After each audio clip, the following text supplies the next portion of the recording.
Batman issue 74, Tom King writing with Mikhail Yanin on the art. What? On this monitor here, I got my comics up, and I'm flicking through Batman, and I've got my problem page. Uh-huh. And my problem page is the one where I thought I was reading a Bendis book accidentally somehow. Because it's just one giant Then word balloon. you're going to complain about that page. Oh, it's a terrible. You know what? I have been very critical of Batman recently. I did not mind this issue. You know what? I have to agree with Matt. I think this was much better than last issue. It cut to the chase. I still don't like what's going on. I feel like there's a shift in art, that something changed, because there's a reason this got delayed. And remember, they resolicited it with a different cover.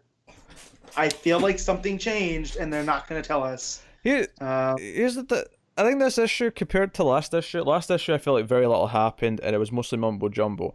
I think this story actually had all the plot. This issue had all the plot of this arc, essentially. Yeah. And outside of revealing what they were doing at the end of last issue, this issue actually had all the development and the debate between the characters. And it also brought that story, the children's story, back into it.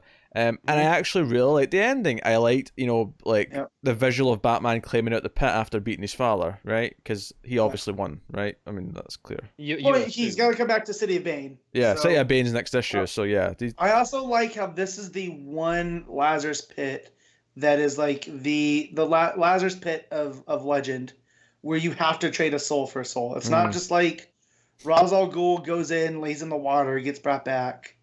Like, you have to trade another soul.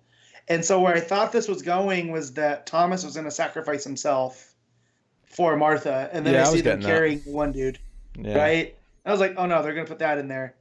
But I do like how relevant the story, the Russian story was, and Thomas basically being like, man, you're such a crybaby. You would sit there and whine until I would come and tell you the story, and like, your mom coddled you. You're way too old to be coddled. Like, I'm loving this Ron Swanson kind of version of Thomas Wayne. Do you know what I liked about the story being brought back into it, and the idea of, like, we never knew at the end if the fox actually made it out of the pit, right? He did a lot of bad things to survive, but did he ever actually make it out of the pit? The story ends ambiguous, right?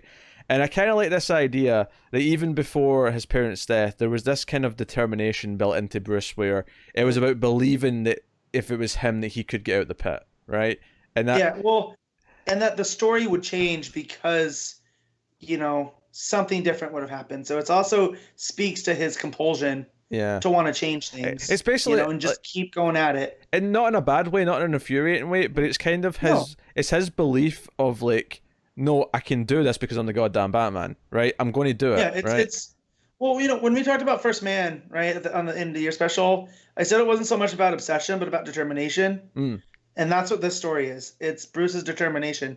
And I'll take his determination over his obsession. It's about him always finding a way no matter what. He's like, there has to be a solution to this. There has to be a solution. And obviously there's not literally a solution to the animal story, but he does climb out of the pit at the end, Right.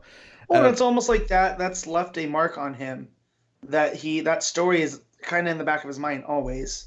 Yeah. Like, well, no, I'm going to find a way. But no, and I love the dynamic between him and Thomas, and just like him playing this put upon father who missed his son growing up, right, because of what happened on his world, and now he's being able to be face to face with his son, and conversely, Bruce gets to be face to face with his father, and how much different he is. Like, they're both different from what they would have expected, right? Yeah, I mean, I think I did generally like the idea, because I do think that Thomas, in a lot of ways, was intending, essentially, like, he didn't necessarily think he should stick around, but he wanted to give Martha back to Bruce, because if he can give Martha back to Bruce, then he doesn't have to be Batman. It's the idea that this will free him from this burden, correctly or not, as that may be. But with the way Gotham is, there always has to be a Batman. Even Thomas realizes that. Yeah. And I almost felt like Thomas feels Bruce is not cut out to be Batman because he's his mother's son, right?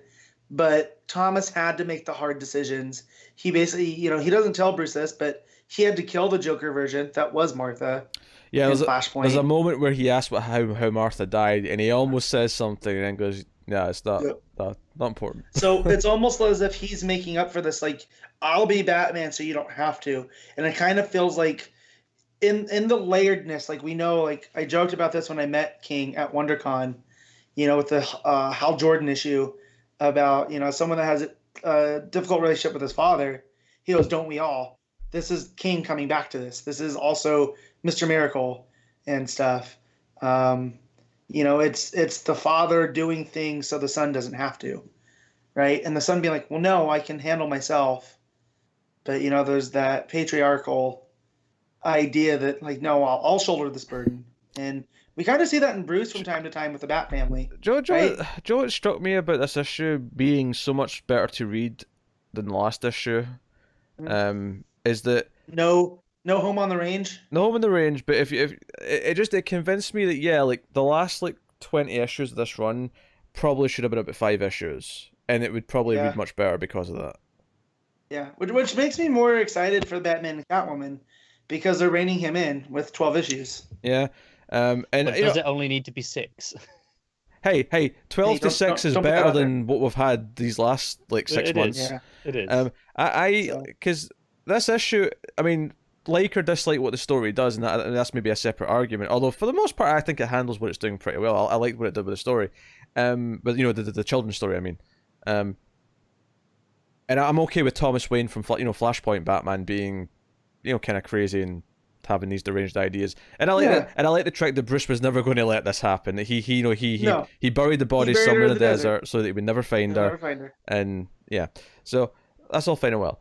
But it just reads so much better. It has a pace, it has a flow, it feels like stuff happens, it feels like there's a dramatic point to the issue, and I feel like that's been missing in a lot of King's Batman over the past year. And it's been frustrating. Like, I haven't felt this good after a Batman comic since the Mr. Freeze story. Like, and that was how long ago at this point? Exactly a year. It was right after the wedding, wasn't it?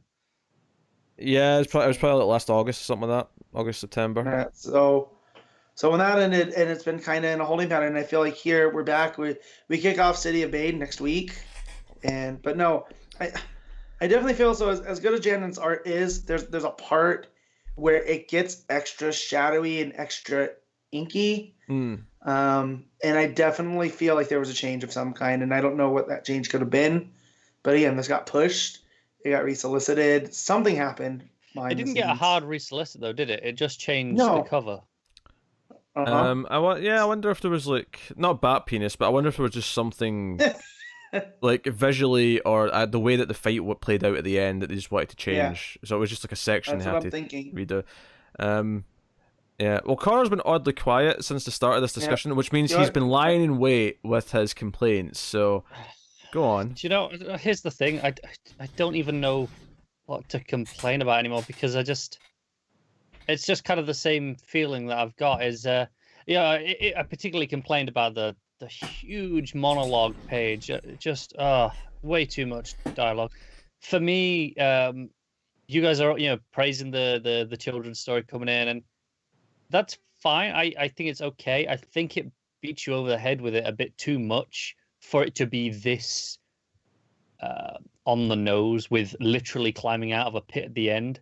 But but I like that however long ago that story came in, was that the KGB story? Yeah, after it was the middle Dick? of that, yeah.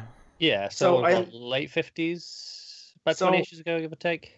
So I like that it brought it back here, and it was basically like, hey, you remember that story?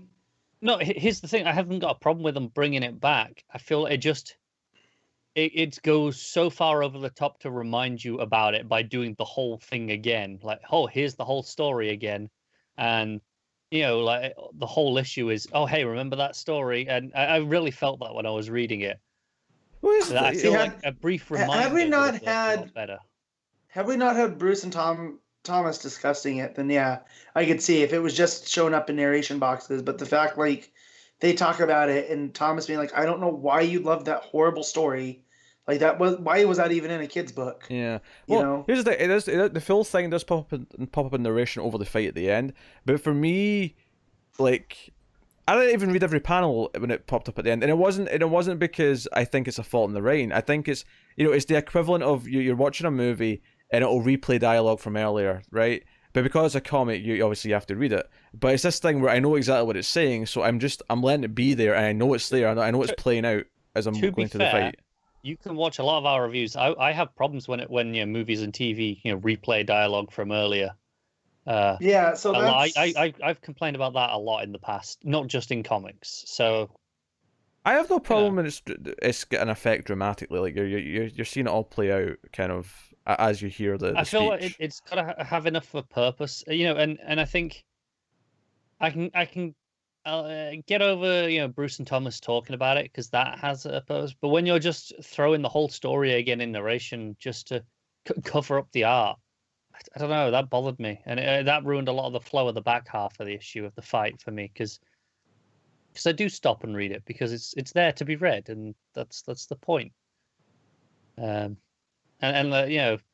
kind of once they descended into the pit, I kind of didn't really enjoy this issue that much. It's about half. I mean, I like the art though. Art's nice, and all the fight when it switches to the red and yellow. I love the colors. I just wish it wasn't all covered up. So I just picked up the Animals in the Pit story, and it's only from 1916. So just think about what was going on in Russia at that time, and you know what I mean, like. Comrade. It's just crazy. But I think honestly, at this point, I'm kind of just reading Batman because it's towards the end. I'm gonna give it a 5, but mediocre, average. Sure, okay. Middle of the road. Not great, not terrible. Sure. Matt, what are you giving Batman? I'm gonna give it a 7.5. The script and art I wasn't digging because I like Jannon's clean lines and just the sudden shift to it being like heavier. I don't know if I liked it as much. Yeah, it's a marked improvement over the last issue. It felt like stuff happened, and I like the ending of it. So I'll probably agree with the 7.5. I can't quite call it great, but I think it's a step in the right direction.